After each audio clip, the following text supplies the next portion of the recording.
Hey guys, welcome to the Sonic Truth with Eli Mayman. My guests tonight are Chris, Trevor, and Justin. He's solid. All right, Hey, all right. Like that. And, There you go. And this is where was that like 10 years of media training good? Was that That like was great. that was That was on point. that was really Yeah. good. You were like, you know what? I see a job that needs to get done, and I'm gonna do it. So, Dude. yep. So, yeah, you're our new host. Yeah. Welcome. Take it away. I got this. Take it away, Eli. What questions do you have for us?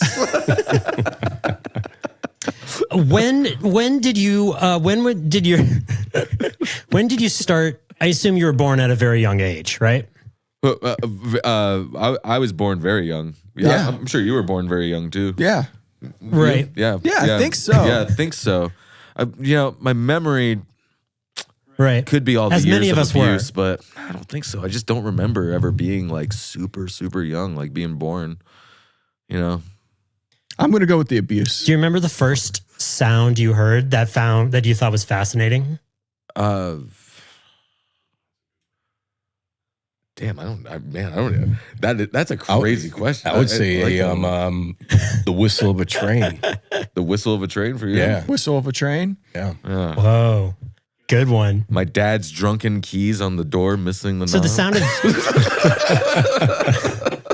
Oh no. Oh no. And now you're a percussionist? Yeah. Actually a guitarist. Somewhat, right? Somewhat. You play drums too. I play drums. You give me something with strings on it, like I'll try to figure it out. I'll make something come out of it that sounds okay to me.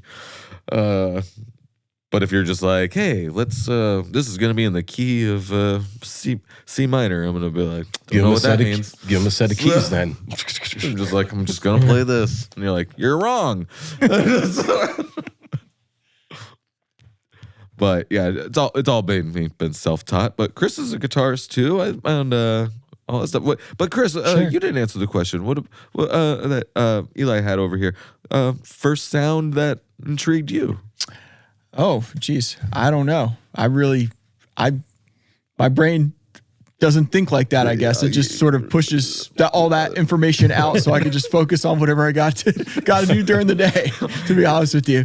So I probably haven't thought about that Sure. since back then, to be honest with you. Actually, that one stumps me. I don't have an Yeah. answer for that one. That's a great question. That is a great question. I might steal that for future episodes. Well, no, no. This is your show now, so I mean, like we have to do another show. We have to do a I different know. show. This is we'll my keep, show. We'll keep promoting it though in our emails. Yeah, and we'll stuff. send you the guest list and, Thank you. Great. We got some good ones coming got up. this. So like, I got the cutting questions ready to go. Sorry, Yeah. you have some good ones Great. coming up. There it is. I love this. So no, but yeah, dude, thank you so much for coming on to the Sonic Truth. I'm ready, man.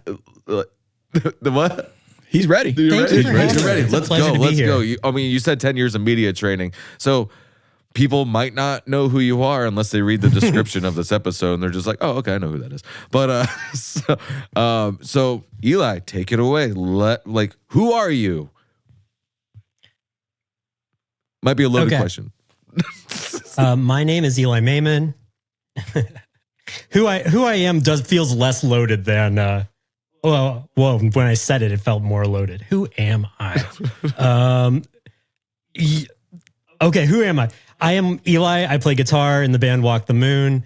I'm a songwriter and a producer and a dad. And I played. Let's see. I joined Walk the Moon in 2011, and we signed our contract with Sony that June, and then we put out 4 records on RCA.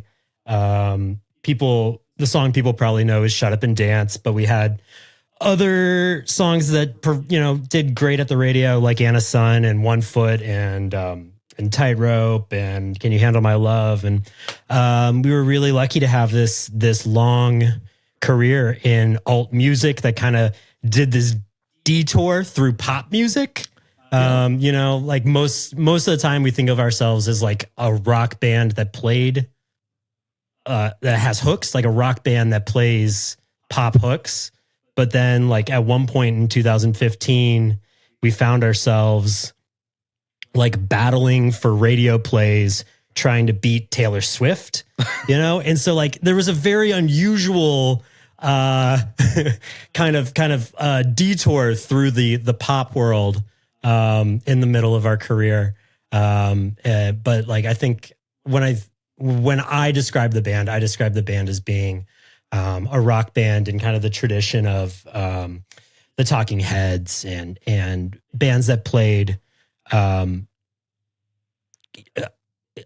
memorable, catchy music that had like left turns and some musical interest. Some musical interest, some unusual turns that kept things a little fresher than you might expect on the typical top 10 pop radio hit. Yeah. That was a lot. I know. No, that wasn't a lot. That was a great description, actually. And you mentioned you started back in 2011.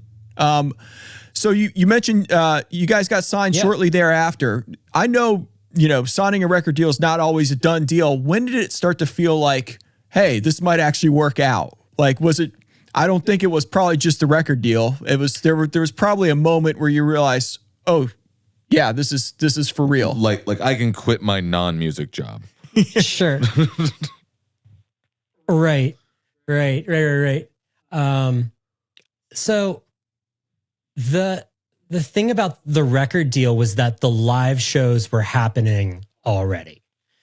So people were coming to the live shows and knowing the music before we signed the deal. Yeah. Which was kind of like the TikTok viral hit of the time, like now everyone follows the TikTok viral hit. Yeah.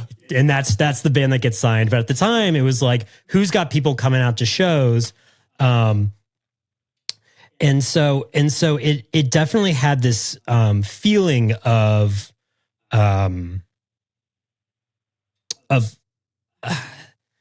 for lack of a better word, inevitability. It like felt like it was going to happen. It felt like it had that forward motion. It never had that kind of, I think everyone's been in a band that just kind of felt sedentary. You know what I mean? Like it just felt like, fuck, this isn't going anywhere. Like everyone's had that experience. I'm currently in never one. felt like that with Walk the Moon, so, dude, I feel that. Yeah. Yeah.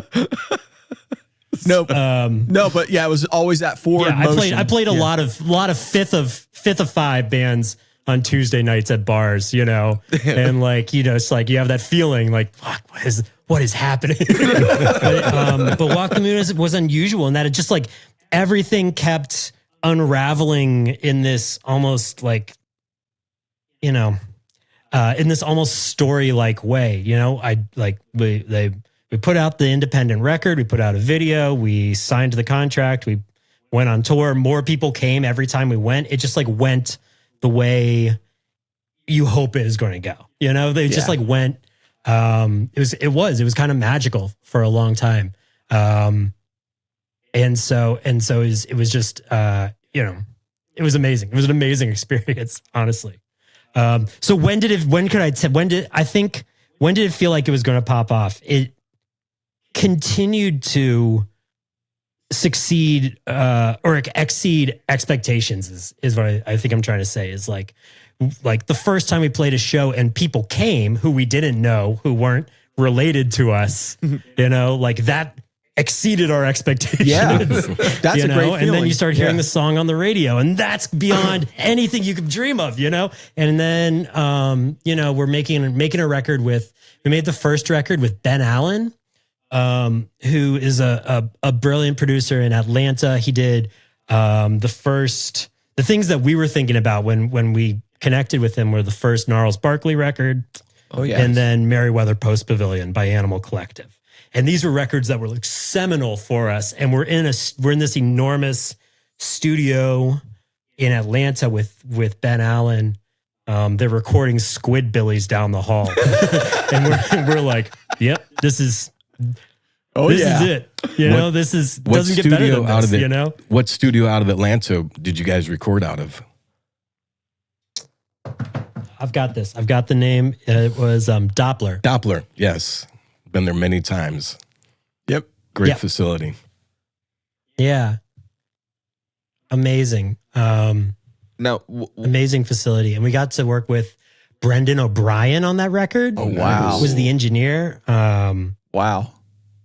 Yeah, That's amazing. who I admit I didn't know going into it, and then like we're in the studio and I like look him up and I'm like, Jesus Christ, Jesus Christ, oh my god, you know. And he had all this, you know, like he had this amazing gear. He had all this incredible analog gear that he brought in, and all these like really old vibey guitars. And they would do mixes at the end of every day, Brendan and Ben Allen, and they would just do the mix on the board, and they were just kind of like dancing with each other, you know? They were just like moving faders in this it was seductive. I can't say They it any were other way. It was a performing. seductive They were kinda performing. move. It was, mix. you know, they were performing. Yeah, it was beautiful. These songs that we had written on laptops, you know?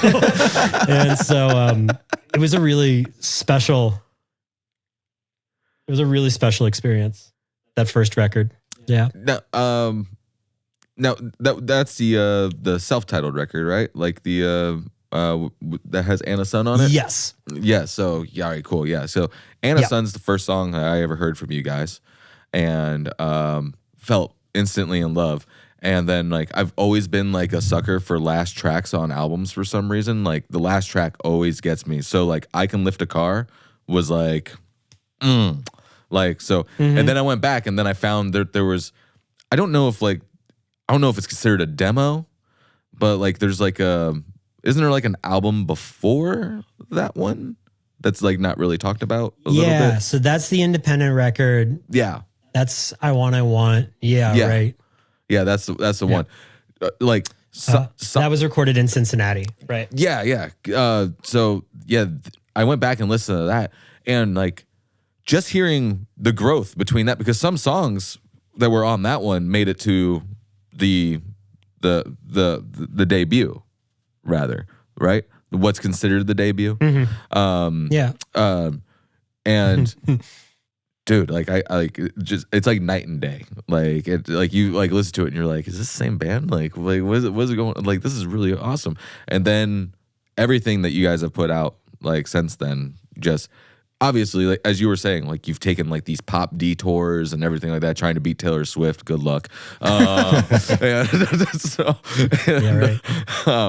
but I know. but I don't know. I just love it. And then I saw you guys live during that first record where you opened up for Neon Trees over at the House of Blues in Orlando. And what a show, man. Like 21 Pilots. Like I would tell everybody after that, I'm like, make sure you go see Walk the Moon. They are so fucking good.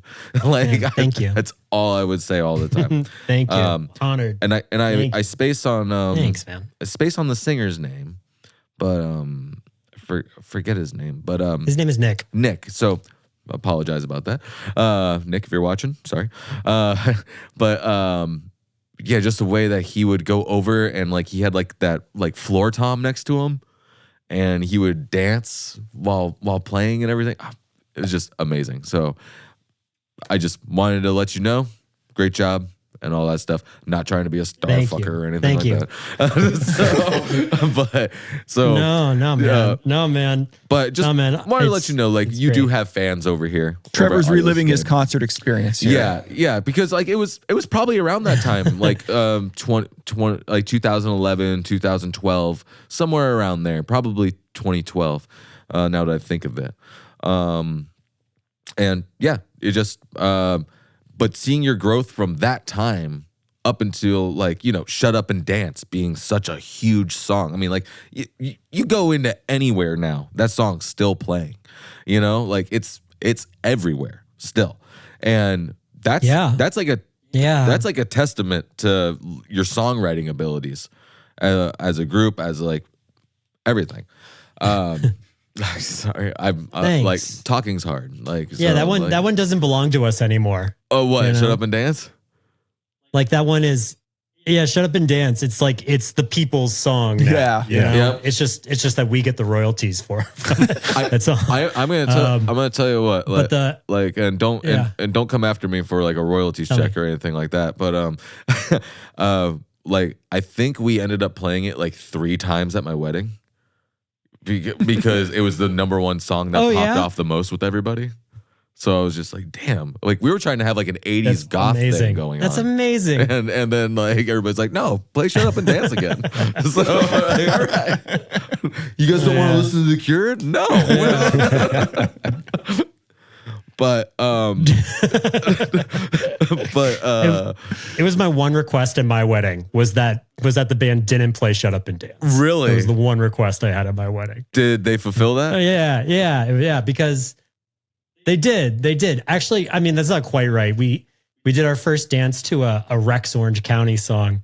But like I had my friend's sister had gotten married shortly before we did, and we were at their reception, and the band, they had a live band, and the band kicks into Shut Up and Dance near the end of the night. And I kind of look up at the stage, and the guitarist is just like staring me down, like he's doing a trick, And I was like, "That's it. No Shut Up and Dance at the wedding. We're just gonna go one wedding without it, and it's gonna be great." Oh, That's awesome. That's But it's an honor. It's an honor to be at bar mitzvahs, bat mitzvahs, weddings. All these events. It's really it's incredible where that song has gone. Yeah, you know? that is incredible because it's Moulin Rouge. It's in Moulin Rouge. what? Wow. It's in Moulin Rouge? Yeah, it's in the Broadway edition of Moulin Rouge, That's mashed up with a song by Pink. okay. That's crazy. That's insane. Like how that's like a whole different level that I'm not even like. I don't think I've ever wrote a song and been like and even thought about and I'm sure you didn't either. Like think of like, oh, this is gonna be on Broadway one day. So Right. No, not what you're thinking, For us, we're always thinking just like, okay, so people will clap at this part, and then we'll cut it out and everyone can say Shut Up and Dance together and we'll come back in. We'll have gotten, what is it? It's like 6 choruses over the course of 3 minutes, I think. Mhm. Like really, if you want to talk about like songwriting, like that's really what we did is we found a way to put the chorus in there 6 times in 3 minutes. Wow. And so, Yeah. just give the people what they want. I never counted. I never counted how many choruses are in that song. I never counted them. I know. I think it took me years before I was like, wait a minute, how many times do we do this? How many times have we done this chorus over the last 10 years?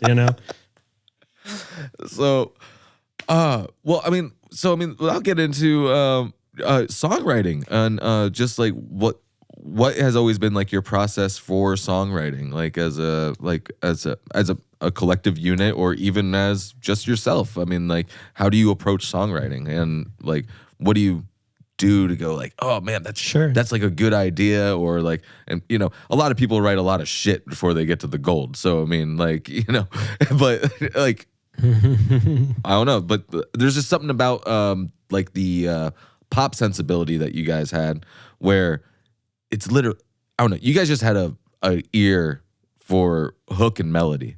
So I'm just wondering, how do you get to that point? that process. Yeah, that process. I probably could have shortened that question. Sure. It's all good. So how do you get there?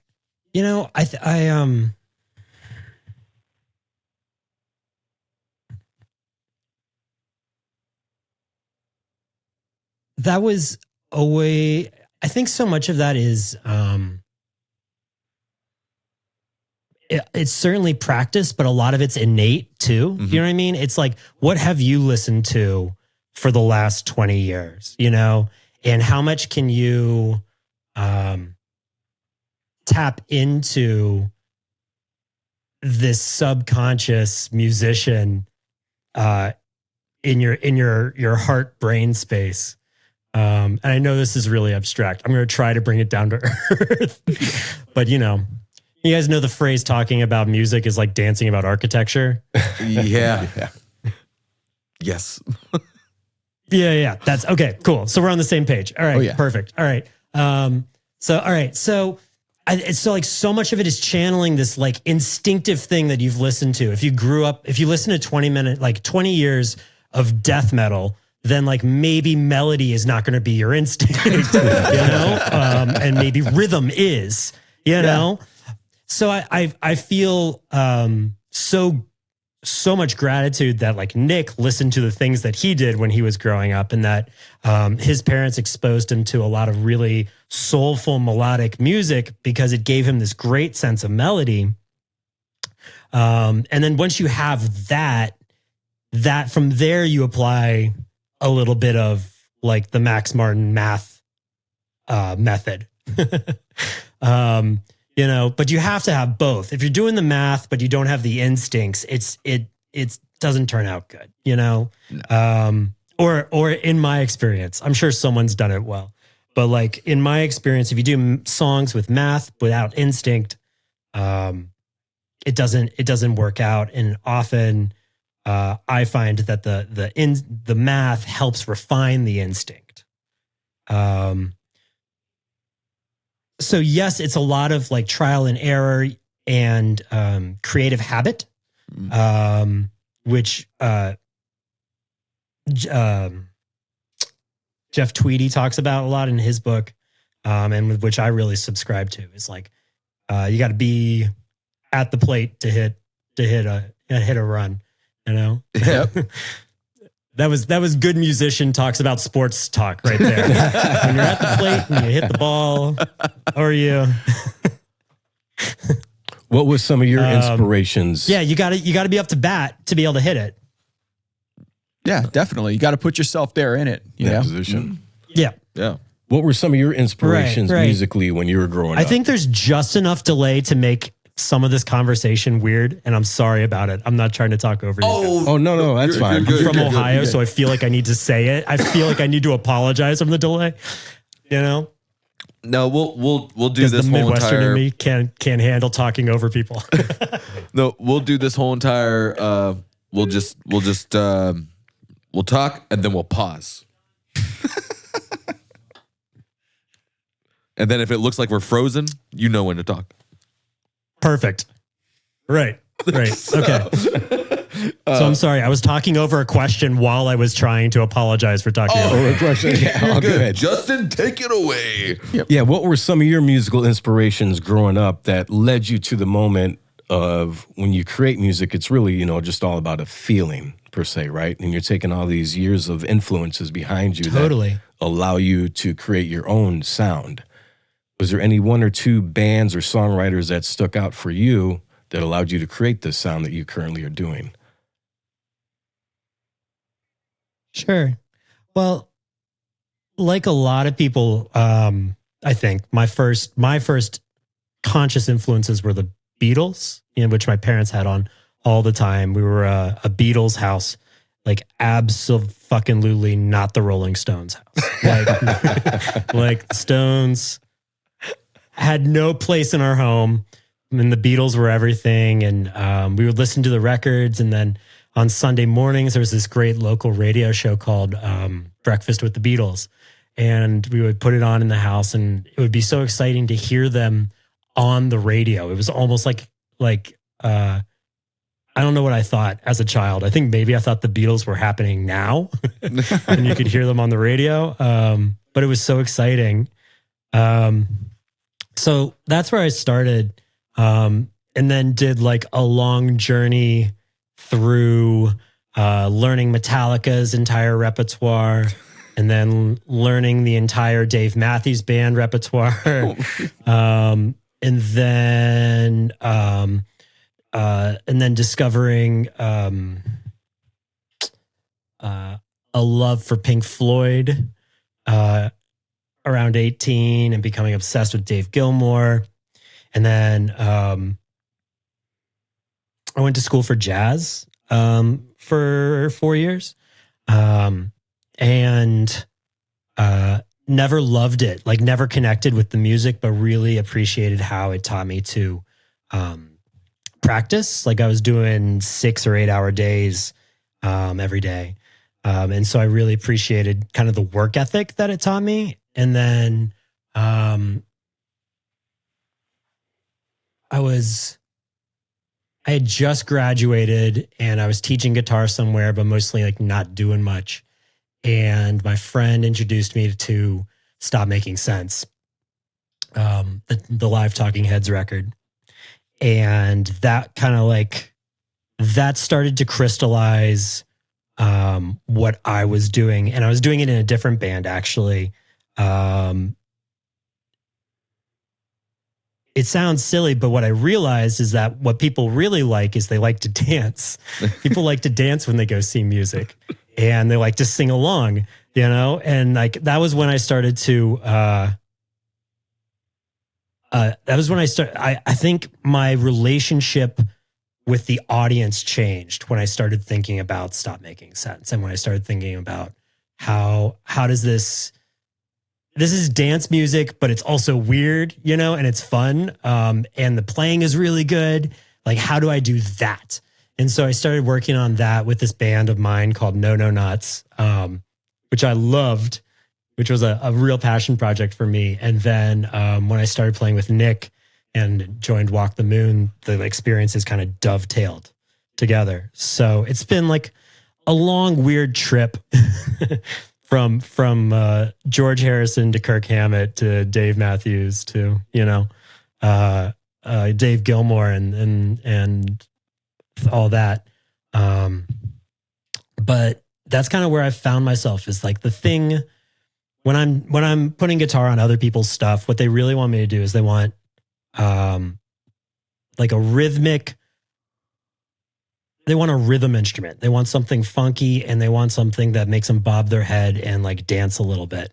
And I think where that came from for me was mostly the playing on Stop Making Sense, which is crazy because it's one record. It's one fucking record. Through all of that musical influence, this one record like changed my life and changed the way I think about playing guitar so much that now I've found that that's the sound that people associate me with, and what they want when they think I want Eli on this. That's what they want, is they want that sound. That's amazing. You know, That's like the power of, not to sound cheesy, but the power of music, you know, right? Just one freaking live album, not even just a studio album, one live album. Huge. Yeah. Yeah. And I think it's funny you mentioned the Beatles and the Stones. It's like one or the other. Like back then, it was just that whole dynamic's so funny to me. Like that was how it was, though. It was either you listen to them or you listen to like. Well, Nicole will love him. He's like, no Stones. We're Beatles house as well. You're a Beatles house as well. Yeah. But so we ended up opening for the Stones in Detroit, like obviously many years later. Like I think it was 2015. We opened for the Stones at the stadium. What's it called? It's where the Tigers play baseball. Geez, I've been there too. Ford Field. I'm gonna stop talking about sports. I just put my. I don't know shit about sports, so. But it was a blast, and they were so sweet. They were so nice to us.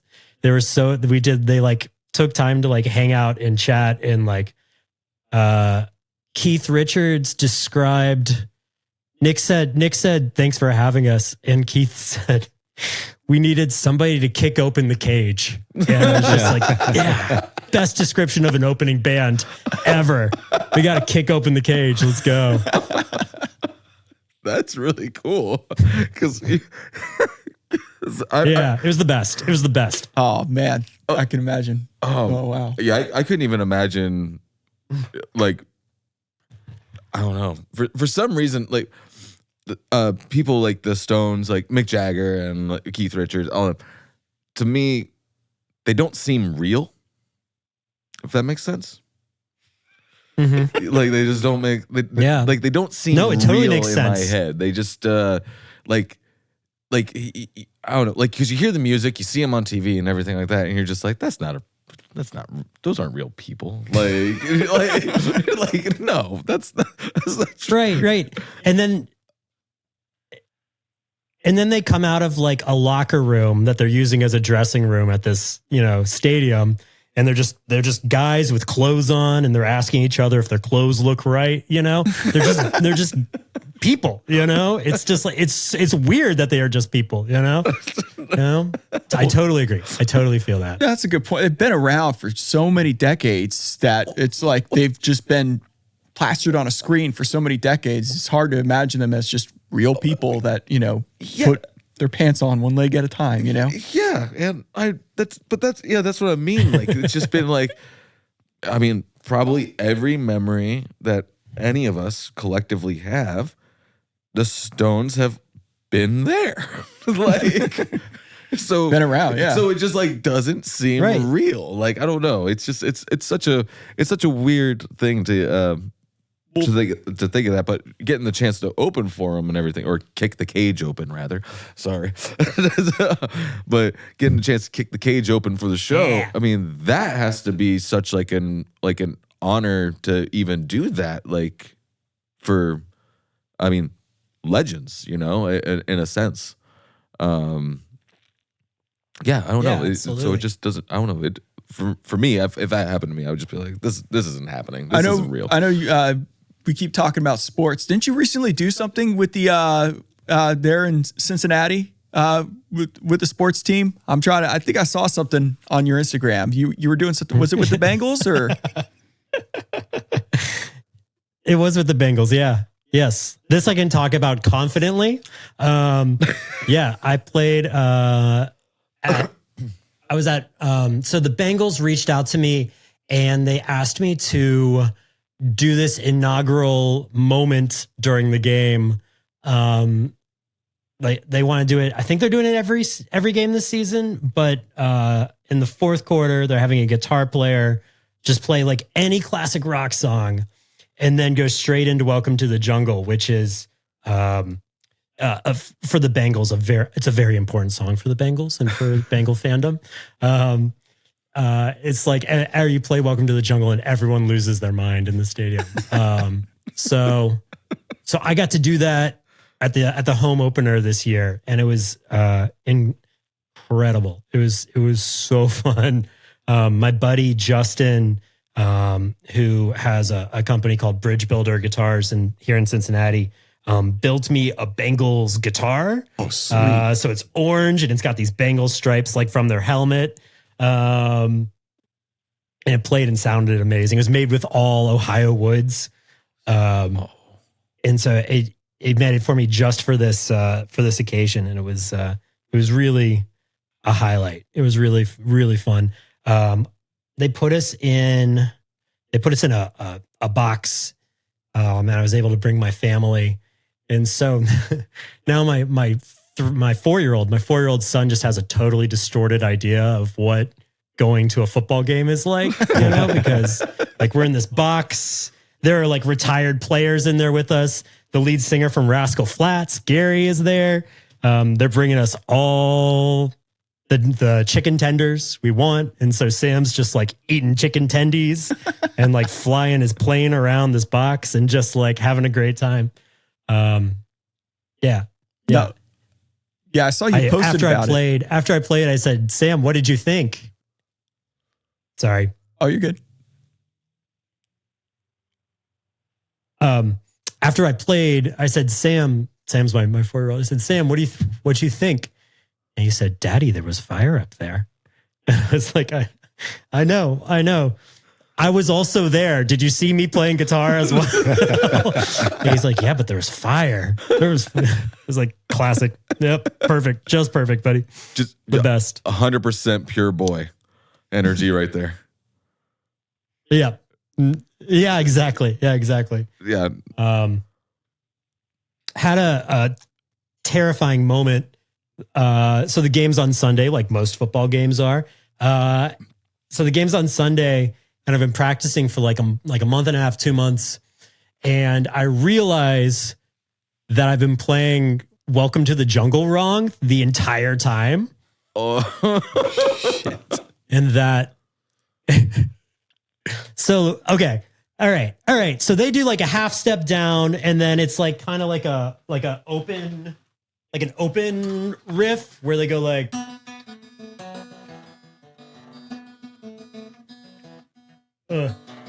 Not good at finger picking it, but you kind of get the idea. He's like alternating open strings with pick strings. And I had just, they're half step down. And so I can't do that riff because I'm not a half step down. And so like 36 hours before the performance, I'm like trying to learn it without open strings. And I'm just like, jazz training, don't fail me now. Let's go. So eventually, yeah. And so I figured it out. And so now I can play it without the open strings. And that's, proud moment. Felt really good about that one. Yeah. No, I saw you posting about it and I was like, what is he doing there? I didn't really quite understand it. So I'm glad you got to shed some clarity on that. And I don't know, man. They're just he's just there. Yeah. No, they said come play, and I said yes, I'll go. Yeah, let's go. Let's do it. And yeah, look, being like a solo guitar player playing a GNR song is always tough, there's always like 2 or 3 parts going on, it seems like at one time, and you don't really think about it when you listen to those songs, Yeah. but there's always like, even I've had to play, some cover gigs and try to, usually I'm the only guitar player in the band and having to try and cover like 2 or 3 guitar parts, and like, what's the most important thing to play here? That's always tough, Right. Yeah. Yeah. Yeah. And then you're in front of 65,000 people, and it's, Yeah. I'm in the wrong tuning. yeah. yeah, it's terrifying. Yeah, right. Yeah, right. Yeah, great. No problem. Oh, I'm playing this wrong. No, that looked like it was a blast though. So I definitely wanted to ask about that. That was cool. Dude, it's so fun. Yeah, thank you. Yeah. And we were actually wondering, how did you hear about our little company Audioscape here? Did you just like run across us on, I don't think it's something we've ever really talked about too much. No. I just like, I don't know, like, Right. I mean, like, I've talked to you a few times on social media and everything, but because hello, that's me. Chris chimes in, Nicole chimes in too. Hey. But yeah, I don't know. I think I just remember seeing you and being like, oh, all right. But I'm wondering like how you, as Chris said, how you found out about us. Sure. Yeah, sure. So I have been mostly like as a result of how much travel I've done over the last 10 years. Like I've always been in the box, whatever I've got has got to be able to move with me. And the band Walk the Moon is currently taking a breather. We're slowing down. We're going to take a hiatus and do some other things.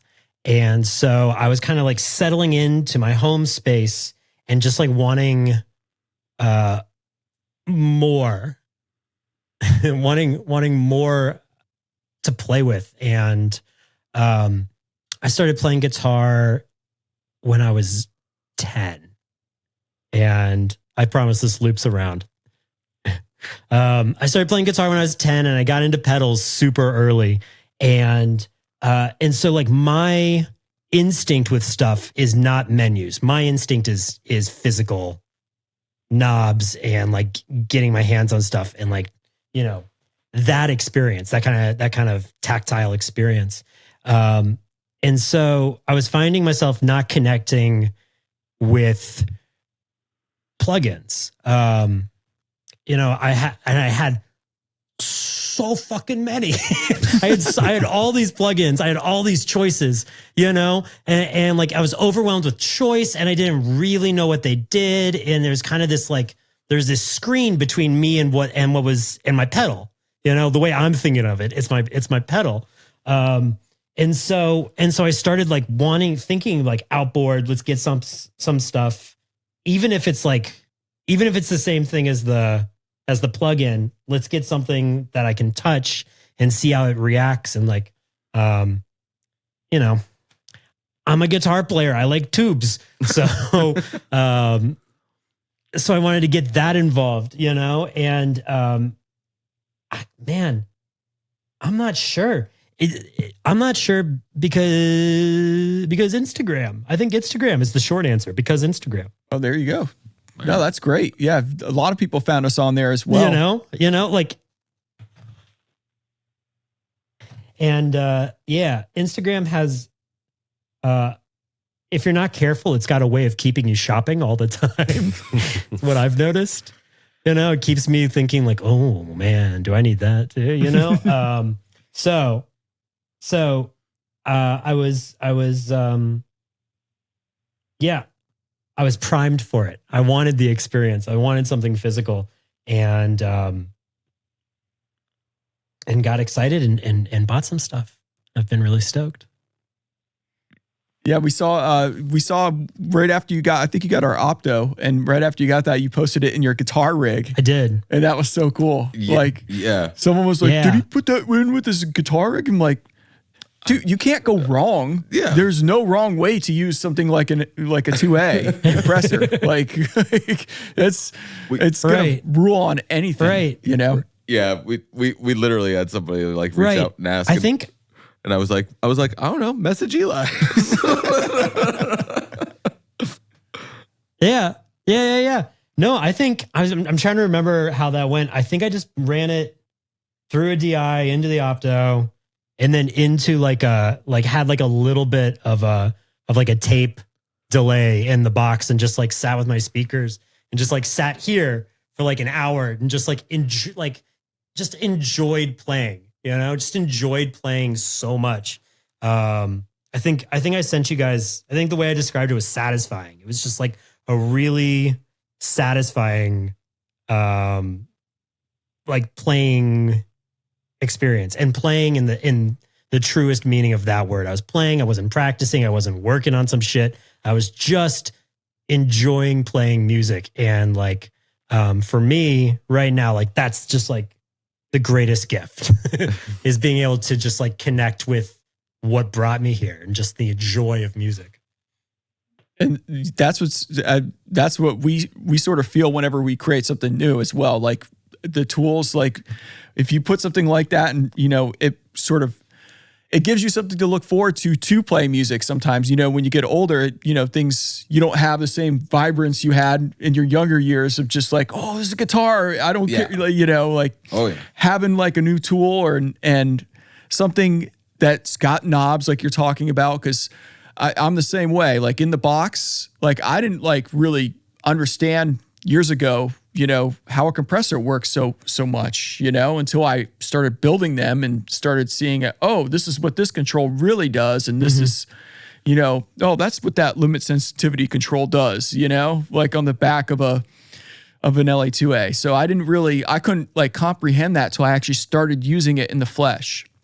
And I think that's an important aspect of using real equipment. And you get exposed to that being a guitar player early on.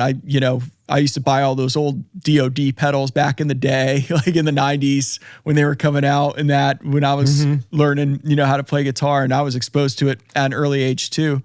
And that was actually the birthplace of Audioscape, was just guitar pedals. I just did that for 5 years before even doing, and I used to just like find weird circuits. I couldn't even find videos on some of the pedals, and I would just build them up. I was like my own like store in the, you know, like a weird pawn shop or whatever I could create in the garage atmosphere or whatnot, just making weird circuits. And this is what this sounds like, you know? Didn't you like make one from like VCR components? That was the first thing. Oh, that was the first thing. ripped up the VCR, took the PCB from that, and used that to build the components for that to build a pedal, like on Ferro board or something, whatever the cheapest way. It's beautiful. You I can love crack that light so bulbs much. open and make guitar. There's a circuit out there. You can make guitar pedals out of like the light bulbs, like the energy efficient ones. You can just crack them open. I used to crack those open, and when they would die, and steal all the components out of them back in the day. That's the birthplace of everything Audioscape. Right But there. Audioscape was going a little bit full circle. Right. Audioscape was like a guitar pedal that was like an original guitar pedal idea I had. And like I built like an SSL bus compressor for a friend who wanted one like that, like a fellow engineer friend. And I saw that could actually be a product that we could do. And I was like, I don't know what to call this company. And I found that guitar pedal like abandoned that idea, like sitting in a closet. And I was like, oh, Audioscape, there you go. And that's how that came to be, Wow. But yeah, it came from a guitar pedal, the Nice. name of the company. So go figure. Nice. Yeah, go figure on that. Now we know. yeah. Now you didn't ask, but now you know. But we brought CBC pedals back too. So I mean, like, which I sent you that. I know you're not a fuzz guy, but No, I'm not. Listen, I'm not yet. not yet. I'll wait till you get bit. Get bit by the fuzz Yeah. bug. All right. So Oh yeah. Yeah. So how do you like going back to like just like gear and everything, because like obviously you bought some gear from us and everything. When would you say it was because you were working inside the box and feeling so limited, and just maybe just going back to like guitar, the guitar pedals? Is that like basically when you basically got gas, I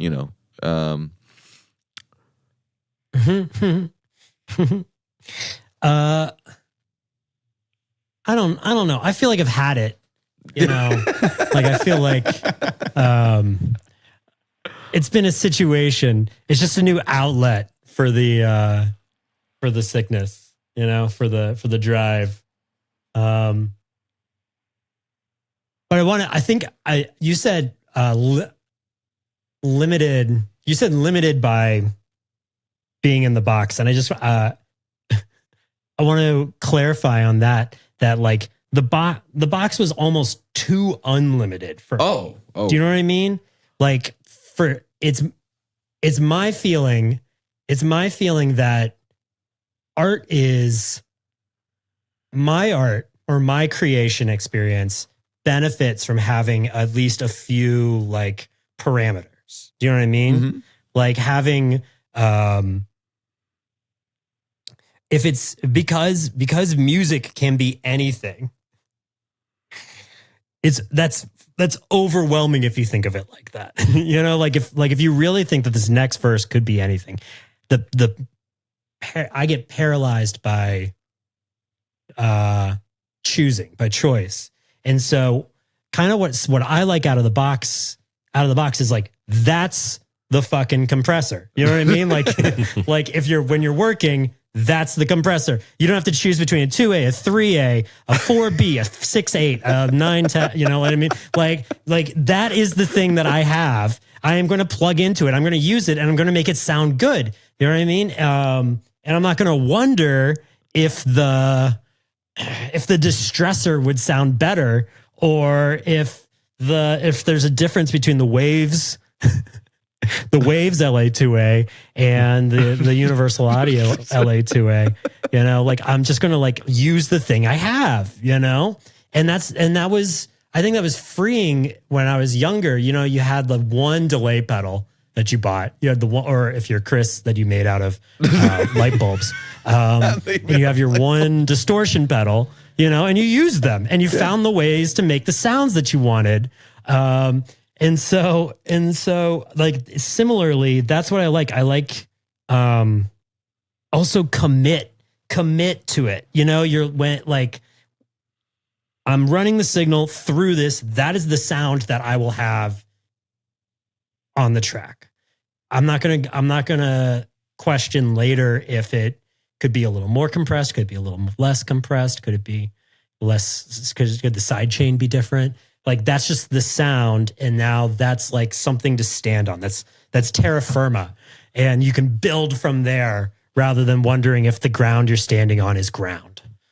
That's a very good way of putting it. That is. And that's a smart way to approach it too, because you actually get results instead of just being distracted in a sea of, is the Waves LA2A Yes. better than the UA? That way actually equals results, because you know that terra firma, this is what it is, you know?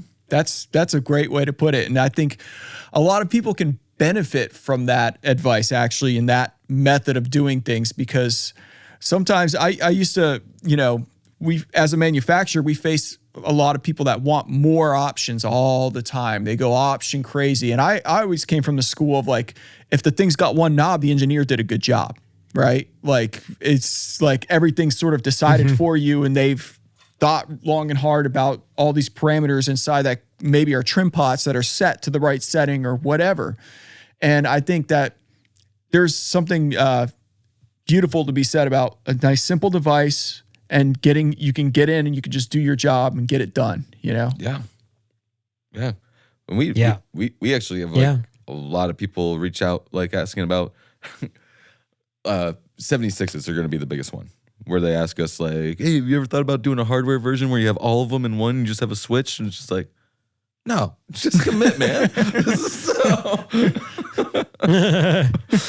Right. But yeah, I guess Right. limited was the wrong terminology for me to use from the plugins. I think I meant like Right. And I'm not.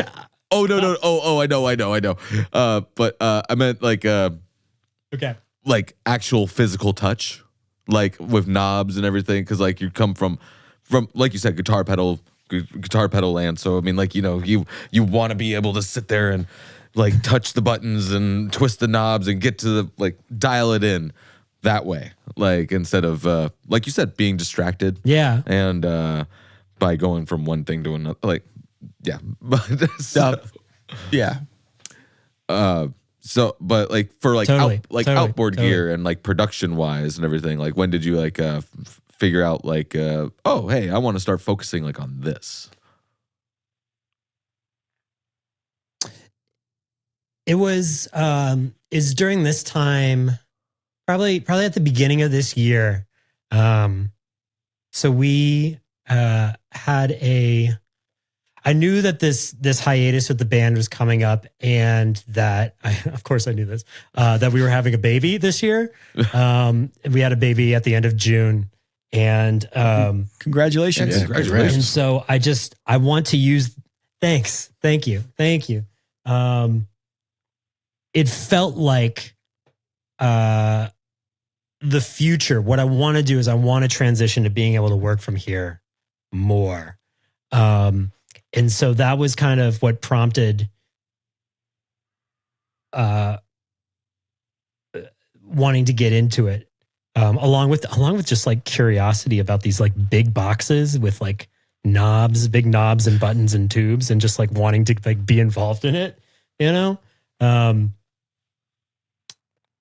Just wanting to be home and just wanting to work, like be self-sufficient as much as possible was really the driver. Yeah.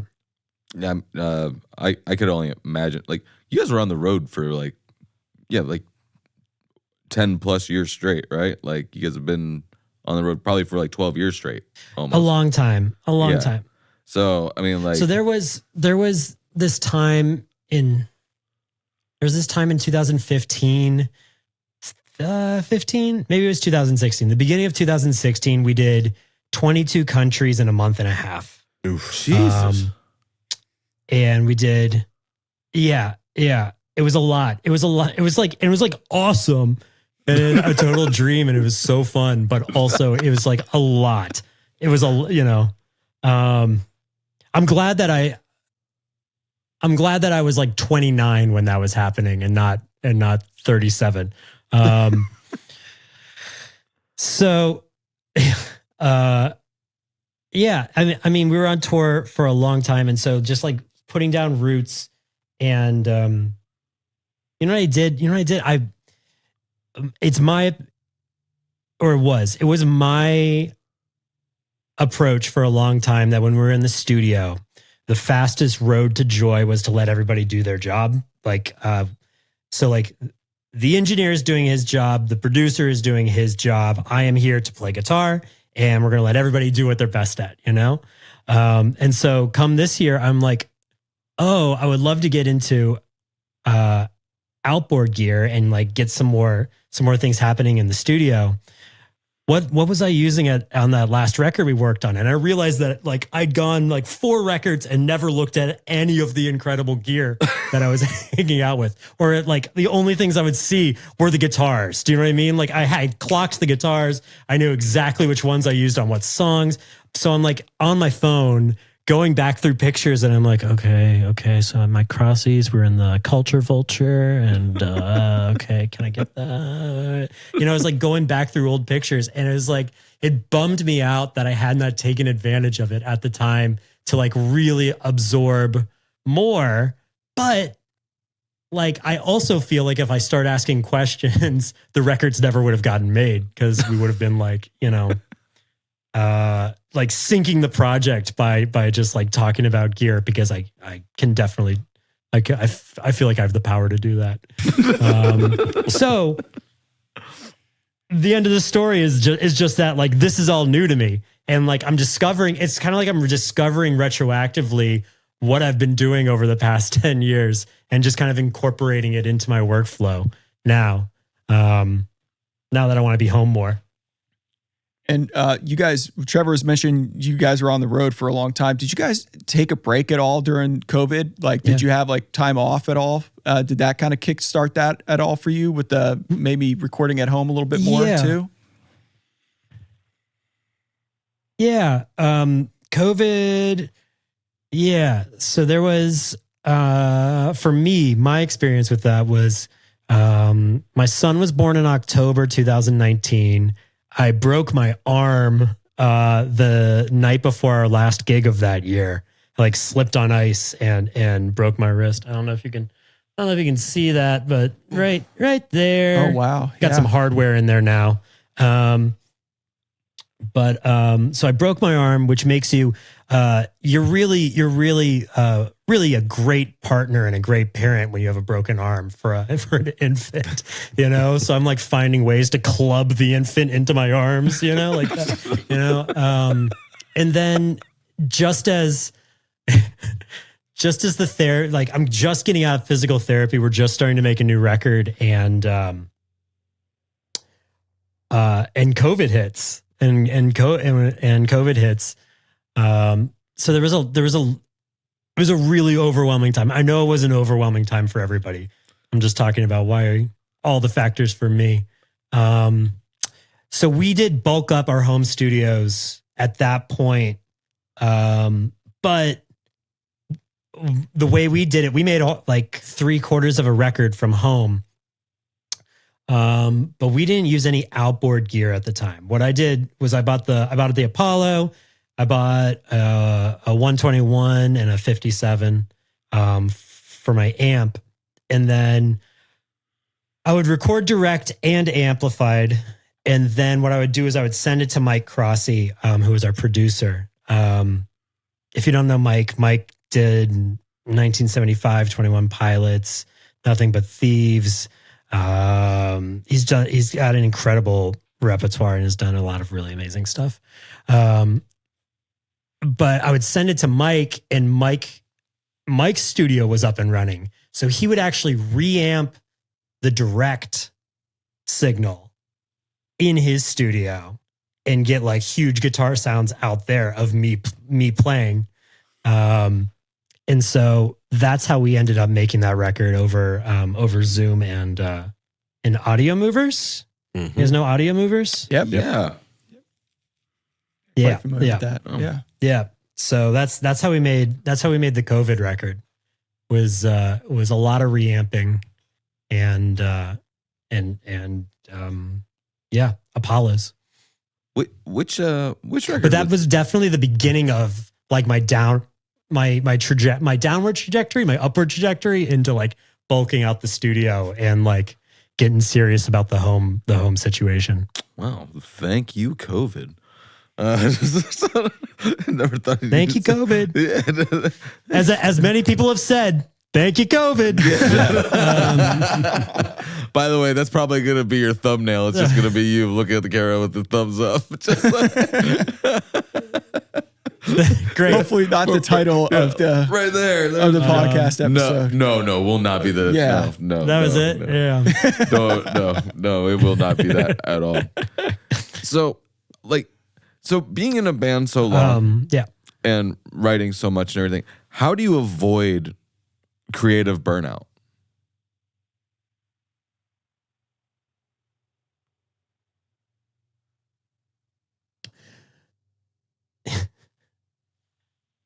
I find I want to be able to answer this question. I want to be able to answer this question.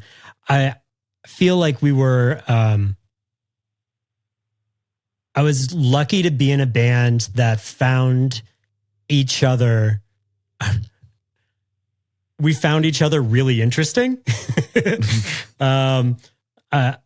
And stimulating, like the musical environment was stimulating for everybody to be in, and so we didn't battle that much. What our battle was we have all these ideas. Which are the ones that we're going to go with? What's the sound for the next record? You know what I mean? Mm-hmm. That was really the tricky thing for us. I guess it's been less that way for me at home. And like writing by myself, in this room, you have to go a little bit. You have to go a little bit harder to kind of get something fresh. And I think for me, I really like, again, Instagram. I really like following like songwriter accounts, and just like I benefit from a prompt, to be honest. You know what I mean? Even if I hear the prompt and I'm like, well, that's dumb, I'm going to do this. It gives you something to push against, if that makes sense. Yeah.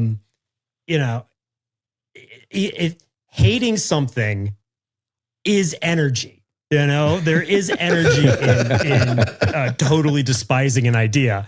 And so if you can get some energy just from somewhere, and there's so many, there are great books, or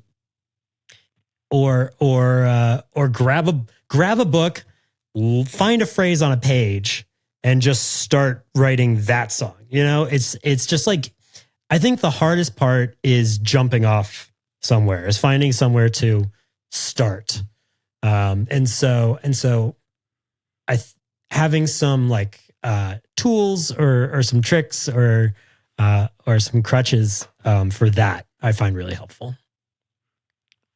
That's really good. Like good advice for creative burnout, and even because I don't know, I just get writer's block a lot. So, and I'm sure you've gotten writer's block before, and probably everybody in this room has gotten writer's block before. It's an interesting dynamic, talking about like what you were talking about with, you're working around a lot of creative individuals, but then, you're spending a lot more time by yourself now. And that is a different experience trying to, if you're writing around a lot of other creative people, they're bringing in all these other ideas, and you guys, influence each other and bounce things off. And, even if like, you don't like something that somebody brought in, there's all this energy going on around you. And there is that cohesion you have with those other band members. But then, you're by yourself. That is a different experience, and trying to, maybe sometimes it's getting something going, or, reading a line, like you were saying, it's very completely different dynamic for sure. So, yeah.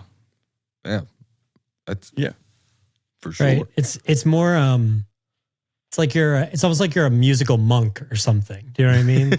That's how it feels to me. It's like I'm here in my church waiting for the divine intervention, but I have to be there. I've got to be there to receive the message from from beyond or whatever. Well, That's an excellent way to I can put get it. I can get super out there with this shit if you would like me to, or I can. You want it, Trevor can get out there. I can get out there if you want to. We can go Let's out there. go. Delighted. Fine. Let's go. I've done mushrooms. So let's get going. I've heard of those. Oh, they're fun. They're fun.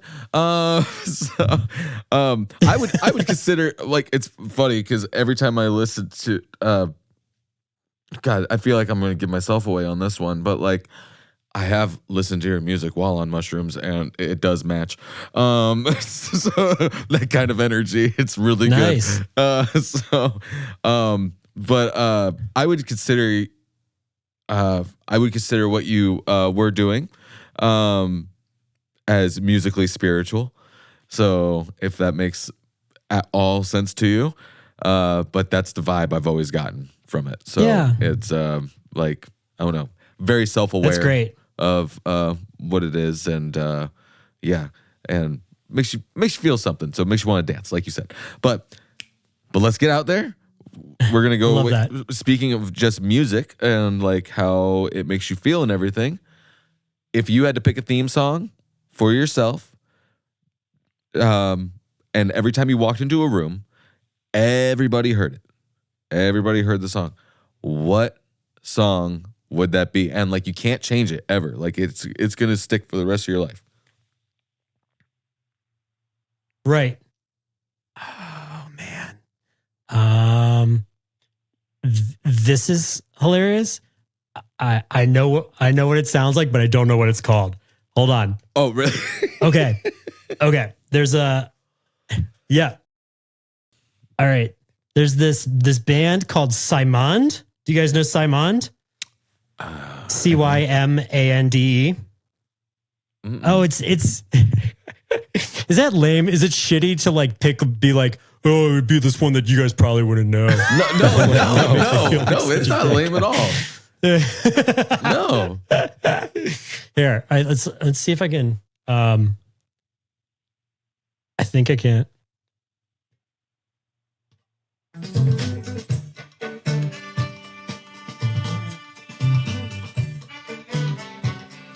Oh, I know. I'm aware of what that is. I've heard that before. You're aware of what that is? Yeah. Yeah. That's actually a good song to walk into a That's room kind of with. the vibe. I want horns. Yeah. Like, I'm like, we're not gonna get I want flagged on YouTube horns. for I that, want are we? vibes. I want just like, you know. No, I mean that's like a good song. Like it's almost it's like if you walked into a place and you got the Six Flags theme song started playing. Like, you know, that whole like Six Flags. Refresh me. Like that's a fucking vibe. So, Oh, nice. like if like that would be like a real vibe with that. So I like that answer though. I even though like, Nice. How about you? the what? Me? Oh, How about you? Yeah. me? Mine changed recently. I used to tell people it was just a short song. I used to tell people it was a Blink-182 song. But I don't know. Like, have you ever heard of this? All right. Have you ever heard of this band, Vacationer? Yeah. Yeah, we've played with Vacationer. Yeah. Oh, really? You played with Vacationer? So, all right. So, yeah. So Kenny. Yeah. Yeah. Yeah. So, they like he has this. Funny thing is, now I can't even think of the name of the damn song. So, I'm gonna look it up really quick. But it's a Vacationer song, and it's it just makes me feel so good. And like you, That's the best. That's Why what wouldn't you want that when you walked into a room, right? Yeah, exactly. Paradise Waiting by a Vacationer. So it's like I don't know if this. You're gonna have to look it up.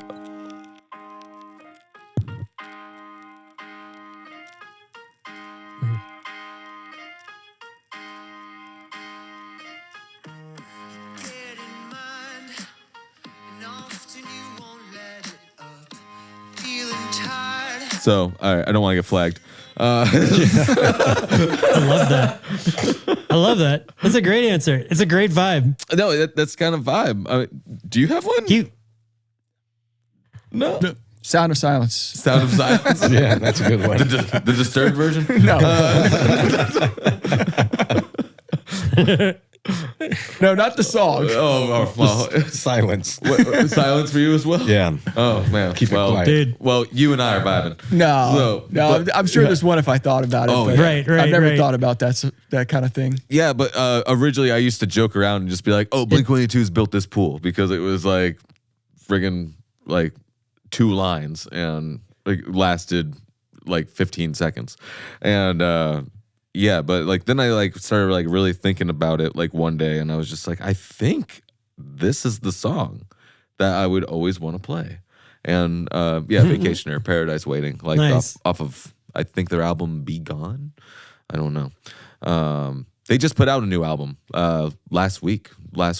Surprise dropped Did a new they? one. Yeah, Surprise dropped a nice. new one. So it's available for Name Your Price, and that is a free plug for Vacationer. But yeah, I don't know. That's cool that you actually played with them too. Like I had no idea that your paths have crossed before. So Yeah. I remember just being like so engrossed in the vibe that Kenny had. You know, it was like, I think this is corny, but I think there were actual vibes on stage, right? It's like Yeah. vibes, drums, and then he's playing bass. Yeah, it was wonderful. Yeah, it was a great, it was a great counterpoint to our kind of like super fast, super happy, super ba ba ba ba, ba like our show. Like his mellow, kind of by the pool thing was really perfect. Yeah. that's kind of like what I like. It's just almost like musical escapism, where you can just like kind of put it on and just get lost in it, which is I don't know, that's what I really Totally. like. And that's coming from, and like you sit there and you like watch him and play and you go, oh man, this is really cool. And then you go back and listen to his old band, The Starting Line, and go, same guy? What the hell? So, because Yeah, right. because- Right. because, And he Starting Line's was all- young when he was doing that band, wasn't he? yeah, and they're a band. They're still a band, but they just pick it up whenever they want to. Like they're just like, like, we can That's so we great. can say yes to this tour because we know it's gonna sell. Like because they only tour like maybe like once every Nice. 5, 6, 7 years, something like that, which is really cool. Being able to have that kind of freedom to do that with your projects, I think, where you have the fan Absolutely. base, because all of his fan base is our age, like it's all of our ages, and yeah, like maybe we couldn't have seen them live growing up because of how not Right. big they are, but now we can, us the millennial generation, I guess, can now go and see them as adults and be like, all right, yeah, cool, I was able to afford this, awesome. All right, But So what other weird questions were Yeah. oh yeah, live? let's go for some more questions. All right, so Let's do shittiest advice you've ever given someone? Shittiest advice? Yeah.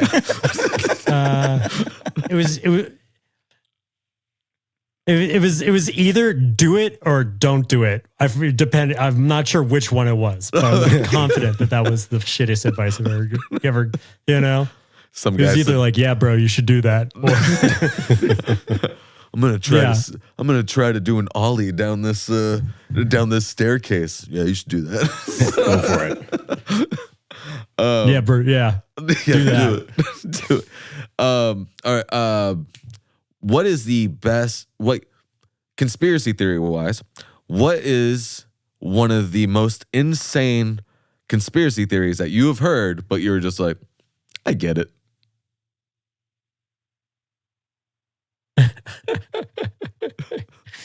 Oh boy, I love that question. I'm not sure I've got a good answer for it, but I do love the question. Let me see. Let me see. Do you want an example Um, of what one would be? Sure. So my favorite one right now. Do you have one loaded up? I have one loaded up for me. This is just my favorite all the time, and that is Great. that birds aren't Yeah. real, and that they are government drones. Oh, and it's such a good one. And they land on power lines to charge.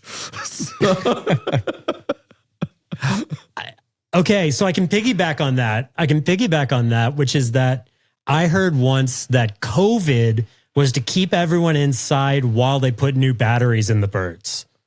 Oh wow, I love that. Oh my god.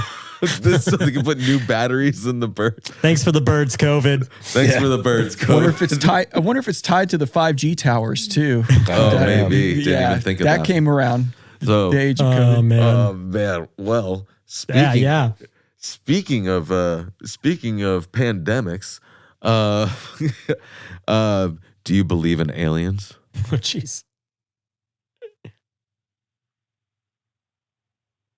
Yeah, of course. Of course I do. Of course. I think you would have to be like really in denial to not believe in aliens at this point. Instagram certainly thinks that I believe in aliens because it's like all it's serving to me right now. It's just like all alien material. And I'm just like, it's probably real. Yeah, for sure. Just walking. Yep. Totally get that. Oh no, that mummy looks like a doll, but Yep, let's keep yep, going. and I get that. Oh wait, it's cake. Oh yeah, that's right. I saw that one. Oh wait, it's cake. Well, all right, yeah, because I believe in aliens, but also, Oh, what man. about ghosts? Do you believe in ghosts? Have you ever seen a ghost?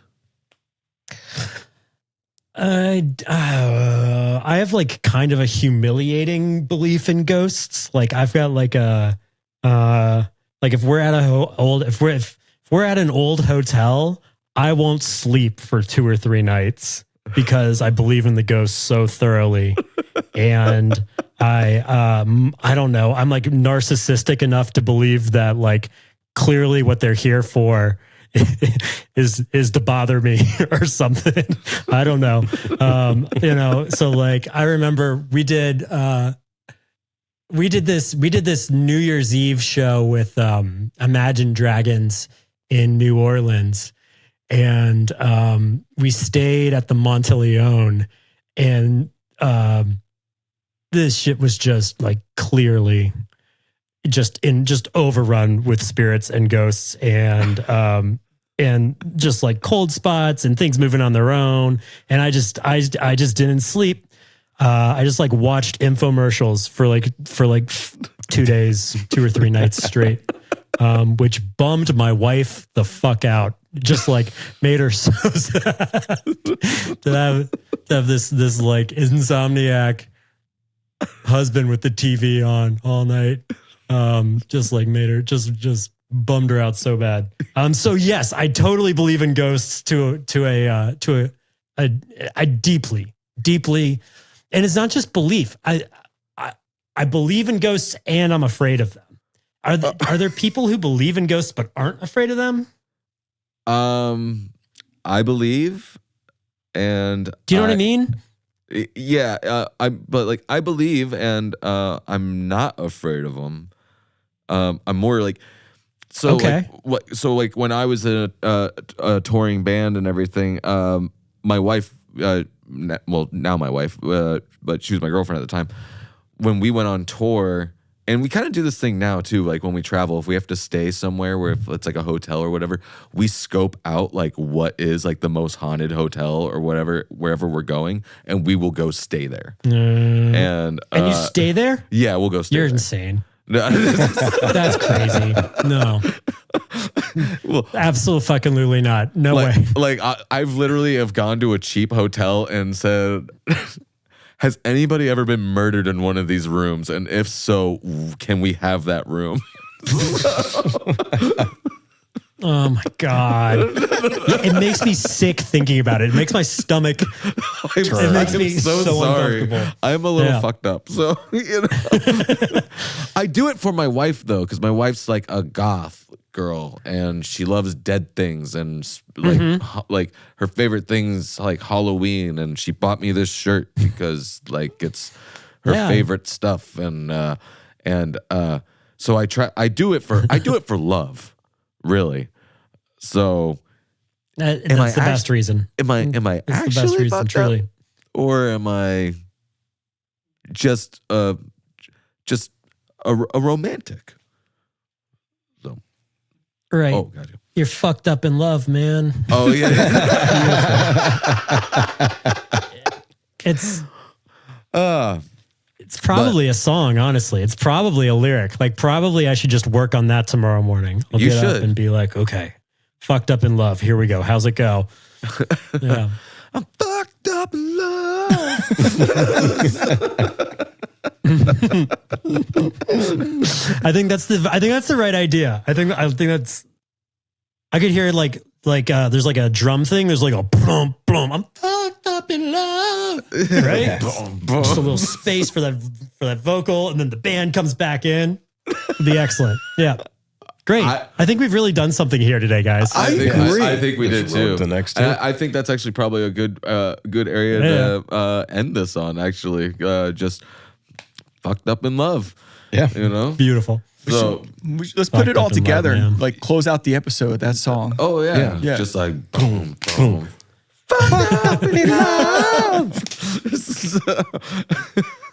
But is there anything that you want to promote or anything? Brilliant. I love it.